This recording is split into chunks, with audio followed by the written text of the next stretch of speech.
Bonjour et bienvenue dans cette sixième édition de Philosophons intitulée Philosophons, la vérité. Pour commencer, il faut déjà savoir faire la différence entre vérité et réalité. En effet, la réalité, c'est toutes les choses, du latin res, qui sont réelles, la chose tangible, matérielle. Et réel, ce qui est antérieur à tout jugement, ce qui n'a pas comme question le vrai ou le faux. Quand je pense, je vais pouvoir dire des choses vraies ou fausses. En fait, les choses vraies sont conformes au réel, tandis que les choses fausses sont non conformes, c'est-à-dire qu'elles ne sont pas adéquates à la réalité. Une question se pose alors, qu'est-ce qui permet à nous, êtres humains, de savoir ce qu'est la vérité? Pendant longtemps, pour dire qui était la vérité, on avait la réponse de Dieu. On pensait que la Bible était le livre qui était la théorie de l'univers. À partir du XVIIe siècle, nous définissons la vérité par la science. Nous définissons donc la vérité par d'autres critères. Dieu ne monopolise plus l'idée de la vérité. Les êtres humains manipulent alors le vrai comme le faux. Le faux n'est pas manipulé uniquement par les êtres humains, les animaux le manipulent aussi, mais pour des questions de survie. Intéressons-nous au terme de théorie. Une théorie, c'est spéculatif, c'est-à-dire réflexif, c'est-à-dire intellectuel. Ce n'est pas voir avec l'œil physique, mais avec l'œil de l'esprit. C'est une vue d'ensemble, ce n'est pas une vérité, mais plusieurs vérités coordonnées. C'est une structure synoptique. La théorie va nous donner une position de surplomb. Nous voulons voir d'une vue large. Une théorie, c'est toujours un système, c'est-à-dire un ensemble coordonné, ce qui veut dire que les êtres humains vont construire un ensemble d'idées qui va être ordonné. Une théorie, c'est en fait ce qui relie, car il faut qu'il y ait un lien, des liaisons. Il faut être intelligent, ça veut dire qu'il faut faire des liens, les guérer en latin. On définit l'intelligence par la capacité et la rapidité à faire des liens. Une théorie, c'est une intelligence, car ça fait des liens, c'est un faire-lien, les guérer. L'animal fait des liens. Il y a des animaux qui sont poussés par l'instinct, par exemple, pour l'accès à la nourriture. Si on met un obstacle, l'animal ne va-t-il pas faire de lien? Il peut en mourir, c'est la survie qui est en jeu. Certains animaux n'arrivent pas à contourner l'obstacle, d'autres oui. Le singe, par exemple, y arrive en général. Une théorie, c'est donc un système d'ensemble, car ce qui intéresse la curiosité humaine, c'est d'avoir une vue large et de comprendre. Une théorie est systématique parce qu'elle est une mise en ordre des idées. Il faut un ordre, et que cet ordre soit ordonné. Comme la syntaxe, par exemple, qui vient du mot taxis, qui signifie ordre. Car nous pensons de manière cohérente, c'est pour cela que nous avons le sentiment de comprendre. La théorie religieuse, c'est la Bible. C'est une mise en ordre censée peindre justement et vraiment l'univers. Cette théorie peut être satisfaisante car dans cet ensemble on peut se retrouver.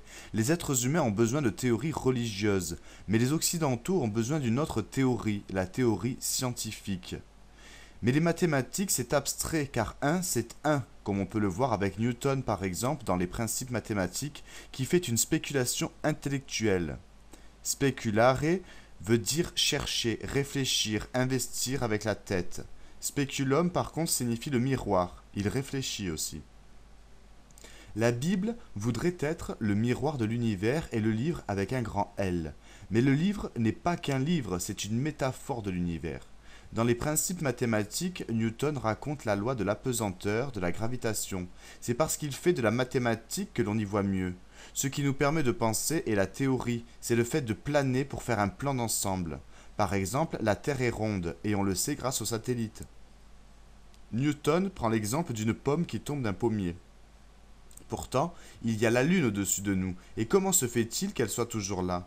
Il fait un lien entre la pomme qui tombe et la Lune qui ne s'en va pas. La théorie, c'est le miroir de la réalité. La théorie de Newton, elle est vraie. On peut trouver plusieurs métaphores pour parler de la théorie. Prenons l'exemple du livre. Il est possible que les êtres humains aient eu l'idée du livre pendant très longtemps. Un livre qui compterait plus que tous les autres. À partir du XVIIIe siècle, il y a un livre, l'encyclopédie, dans lequel tous les savoirs seraient inclus et grâce auquel on saurait tout, les maths, la physique, la chimie, la biologie, la mécanique, la philosophie. De nos jours, la religion ne nous touche pas et l'encyclopédie non plus. Aujourd'hui, ce qui nous touche, c'est le réseau. La théorie, c'est le réseau. Le livre, on n'y croit plus. L'encyclopédie, c'est caduc. Le réseau permet de se rendre compte de toute cette complexité infinie. Il faut savoir qu'il y a une différence entre un problème et une question. Un problème, c'est ce qui a une solution. C'est une interrogation ou un obstacle qui apparaît mais qui va trouver une solution. La solution est définitive, objective. La question, c'est ce qui trouve une réponse mais partielle, pas définitive. Il y a des tentatives de réponse mais celles sont insuffisantes et décevantes. La question, c'est ce qui fait retour. Une aporie signifie une absence de solution, de passage, ce qui nous amène à une autre métaphore, celle du mur. On ne peut plus passer. La question, elle, fait retour et on ne passe pas. Le problème, c'est progressif. On est dans l'ordre du progrès, par exemple les mathématiques. Les maths, c'est facile. Facile vient de facere, c'est-à-dire on peut le faire. La solution, elle est quelque part. Pour les maths, c'est soit le prof, soit le livre. Alors, qu'est-ce que la vérité ? La vérité, ce n'est pas un problème, c'est une question. Il y a encore de la philosophie, car il y a encore une recherche libre. Qu'est-ce que le scientisme ? Le scientisme, c'est l'idée que la science n'a pas tout résolu, mais qu'elle y arrivera un jour. À la fin du XIXe siècle, la science entre en crise. C'est une catastrophe pour la science. Dans notre leçon, il y aura deux grandes parties. La première concernant la religion au sens large, puis la deuxième concernant la science. Pourquoi la religion ? La religion parce que les anthropologues et ethnologues constatent que toutes les sociétés premières ont été religieuses. Il n'y a pas de société au début de l'humanité qui ait été athée. Il y a donc ce phénomène de religion. L'humanité, pendant très longtemps, a imaginé qu'il existait un autre monde qui explique le nôtre, qu'il y avait des forces supérieures transcendantes qui permettent de comprendre notre monde. Ces forces ne sont pas seulement le fait de comprendre, elles sont la vérité. C'est par la religion que l'humanité a accouché d'elle-même. La religion vient de reléguer, c'est-à-dire qu'il y a un lien entre les hommes et Dieu. Je suis celui qui suis, dit Dieu. Pour la religion, Dieu est la vérité. Dès qu'il y a humanité, il y a un phénomène social proprement humain, la religion. L'homme n'est pas un animal, car pour l'animal, il n'y a pas de religion. D'ailleurs, il n'y a pas une religion, mais il y a plusieurs religions. La religion, au départ, c'est un phénomène universel, mais il est pluriel. Ils croient tous au Dieu, mais pas au même Dieu. On va voir des religions naître, durer et disparaître. Il y a l'animisme, le polythéisme et le spiritualisme. La religion pense qu'il n'y a pas un monde, mais deux. Il y a un autre monde qui est supérieur au nôtre. Ce deuxième monde explique le premier et il est plus vrai que le nôtre. En fait, notre monde est faux. Il va ensuite y avoir un passage du polythéisme au monothéisme avec les juifs, les chrétiens, puis l'islam. Un concept donc spécifique, celui de Dieu. Il va alors y avoir cette idée qu'il y a un être supérieur qui est la clé de voûte. Il est la clé car on voit la vérité. Il répond à la question « Qu'est-ce qui est ?» C'est lui la clé de l'architecture de l'univers. Les trois monothéismes ont chacun dit qu'il n'y avait qu'un Dieu et que Dieu était la vérité. Les Grecs vont se poser les questions sur l'être et toutes les philosophies grecques déclinent aussi que la vérité c'est Dieu. Pour les judéo-chrétiens, il y a eu d'un côté la religion chrétienne et d'un autre la philosophie grecque. Du Christ jusqu'au XVIIe siècle, la vérité se tenait en Dieu. Les seuls philosophes qui ont dit « Dieu n'existe peut-être pas » sont les sceptiques et les épicuriens. Si Dieu n'existe pas, alors tout est permis, comme le disait Dostoïevski. Théologie vient de théo, qui veut dire Dieu, et de logie, qui veut dire étude, l'étude de Dieu. Athée signifie absence de Dieu, c'est le refus de l'idée de Dieu. Agnostique vient de a et de gnostique qui veut dire connaissance, de gnosere, c'est quelqu'un qui ne se prononce pas, un sceptique. Nous n'avons pas les moyens de savoir si Dieu existe ou pas, donc on ne se prononce pas, on réserve le jugement, c'est une sorte de modération sceptique. La mathématique dans toute sa grandeur ne vaut pas une heure de peine, disait Blaise Pascal. L'épiphanie signifie la monstration, c'est le fait de montrer qu'il y a un moment où Dieu n'est pas si éloigné de nous et qu'il va y avoir des passages entre nous et Dieu. Un ange vient de angeloi, c'est un messager mais surtout un médium, un intermédiaire. Chaque religion invente sa façon de dire qu'il y a une expérimentation de la divinité. Les croyants pensent que le rêve, c'est un moyen indirect où les dieux viennent me visiter. C'est une présence ou une coprésence des dieux. Les êtres humains, avec des phénomènes naturels, ont pu dire que c'est peut-être une manifestation des dieux. Les mystiques ont une forte croyance qui consiste à dire qu'on a eu une vision de Dieu, qu'on traduit par l'extase. Ces êtres humains nous disent j'ai vu Dieu, par exemple Paul Claudel. Il faudrait également s'intéresser à la bonté selon Victor Hugo. En fait, c'est une vérité de départ qui va servir à démontrer mais qu'on ne peut pas démontrer, ce qu'on appelle un axiome. Les mystiques pensent que Dieu ne se démontre pas, il se montre. Dieu ne se prouve pas, il s'éprouve. Dieu n'est pas rationnel, mais il est passionnel. L'amour de Dieu, c'est la foi. Ça ne se démontre pas. Je crois parce que c'est absurde. Citation de saint Augustin, credo quia absurdum en latin. Les anges sont des médiateurs car entre ces deux mondes dont parle la religion, il y a des passages. À partir de l'époque moderne, c'est-à-dire au XVIIe siècle, il y a un déséquilibre car l'idée de Dieu a été une hécatombe.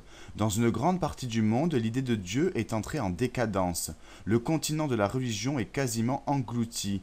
Quand Dieu est mort, il est devenu un non-objet. Dieu n'a plus cours. Voir Les possédés de Dostoïevski.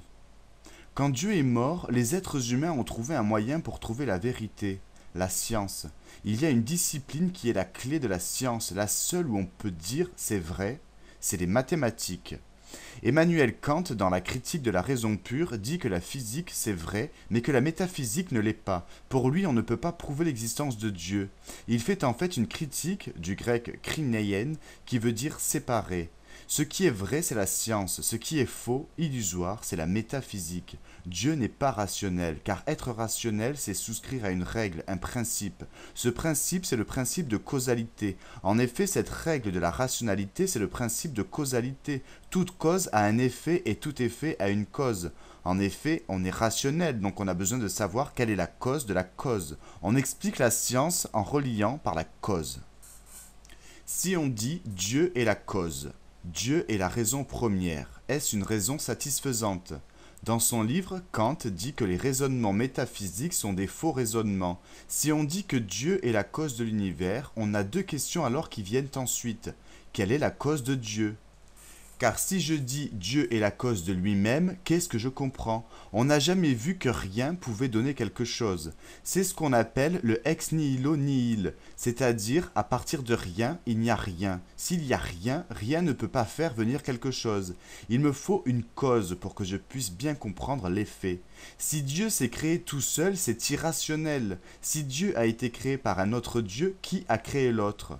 Dieu est discrédité pour nous car Dieu n'est pas prouvable. S'il y a un discours qui échappe à la preuve, ce discours va être éliminé par la science.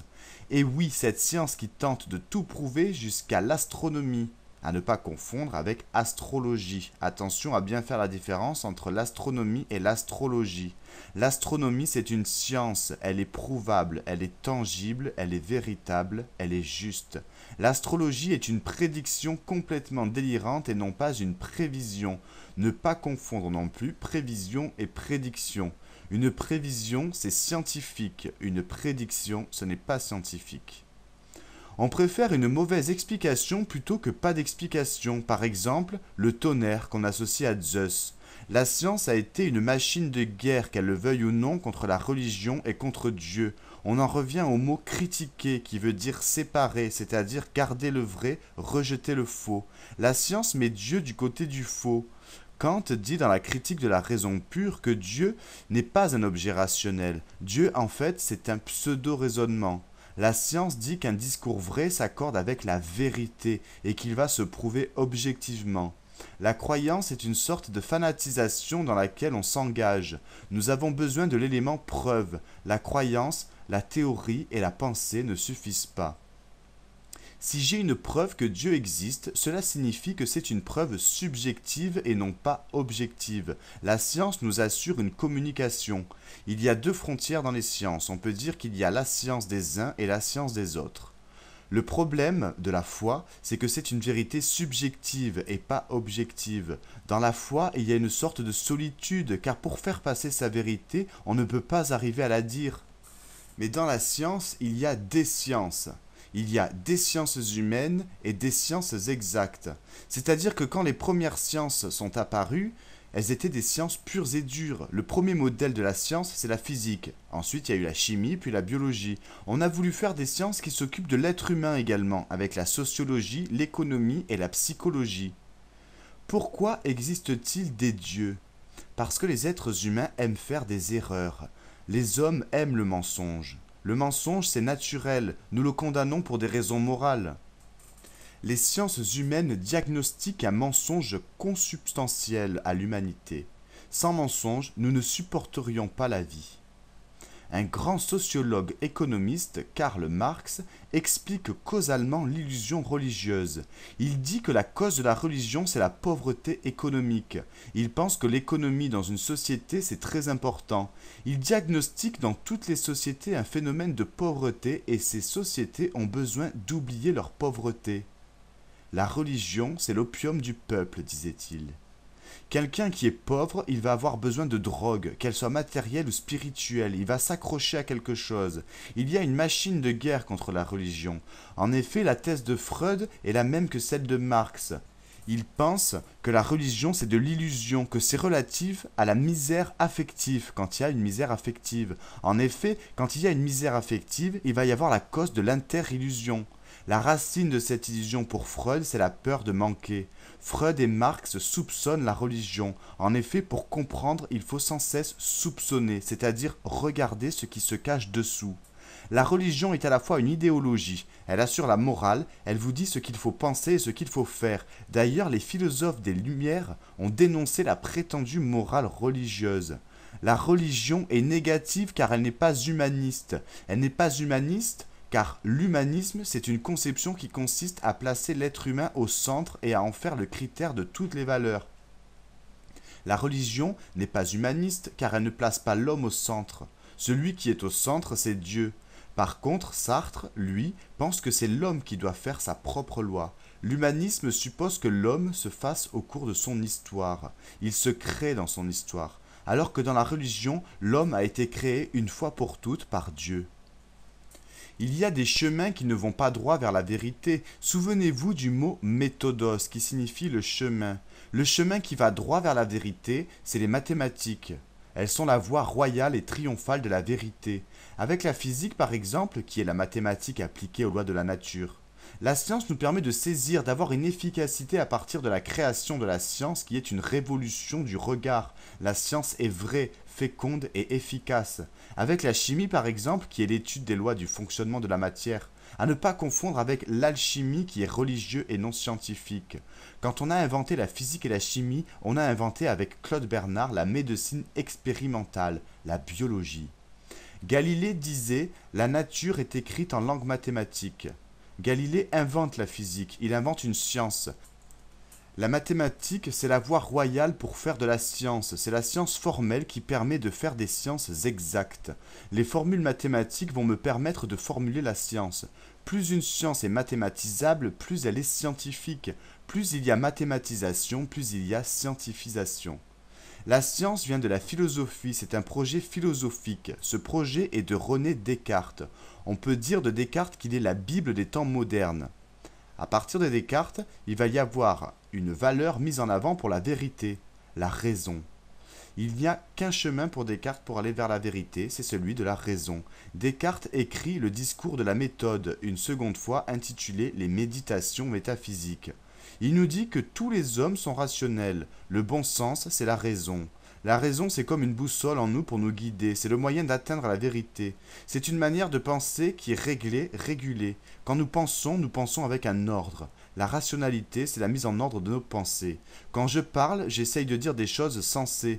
Être rationnel, c'est ne pas pouvoir dire n'importe quoi, n'importe comment. La raison, c'est une police de l'esprit. Elle nous dit « il faut ». Il y a des choses qu'on ne doit pas dire. La raison, c'est ce qu'il faut dire et ce qu'il faut penser. La raison, c'est un « il faut » au moment où je parle. La raison, c'est la faculté de distinguer le vrai d'avec le faux, selon Descartes. La raison, c'est un opérateur de vérité. Pour Descartes, si tu dis quelque chose rationnel, c'est vrai. Si tu dis quelque chose de non rationnel, c'est faux. Deux sommes égales à une même somme sont égales entre elles, c'est rationnel. Si tu dis que deux sommes égales à une même troisième ne sont pas égales entre elles, c'est de l'irrationalité. En nous, il y a une demande d'irrationalité. Il se trouve que lorsqu'on fait des raisonnements, il y a une méthode vers la vérité. L'universalité, c'est tous les sujets rationnels en droit qui vont dire et faire la même chose.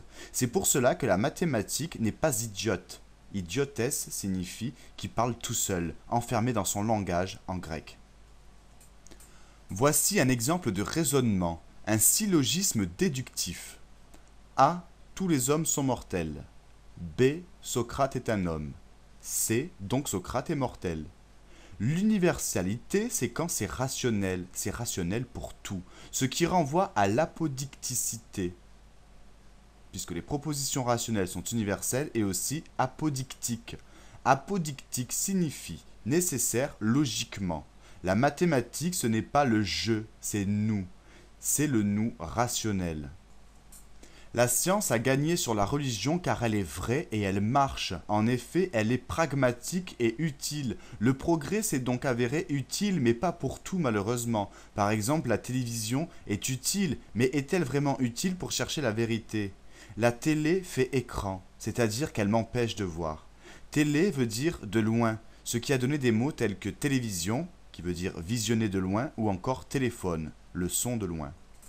La vérité, nous ne l'aurons jamais, car la vérité est faite de mystères. La science est insuffisante, donc nous vivons dans le mystère. Il y a des choses qui sont énigmatiques et d'autres qui sont mystérieuses. Intéressons-nous à l'énigme et au secret. Une énigme, en grec, signifie quand on ne comprend pas bien, qu'il y a une difficulté à saisir et à comprendre. Difficulté qui perdure, qui insiste. L'énigme doit être résolue. Dans l'énigme, nous ne sommes pas perdus. L'énigme, on la retrouve avec Oedipe. Dans le mystère, nous sommes perdus. Alors que l'énigme est un labyrinthe dans lequel il y a un fil d'Ariane. En fait, une énigme, c'est ce à quoi on peut répondre. Il y a des œuvres qui n'ont pas de fin, donc un mystère. Une énigme, elle peut un jour être apaisée, on peut toujours trouver la solution, alors que le mystère, nous n'arriverons jamais à comprendre tout.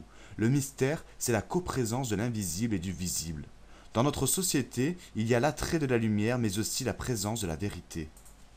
Notre conscience est limitée car nous ne sommes que dans l'entr'ouverture. Nous ne sommes pas ouverts car nous sommes mortels, à cause de la finitude.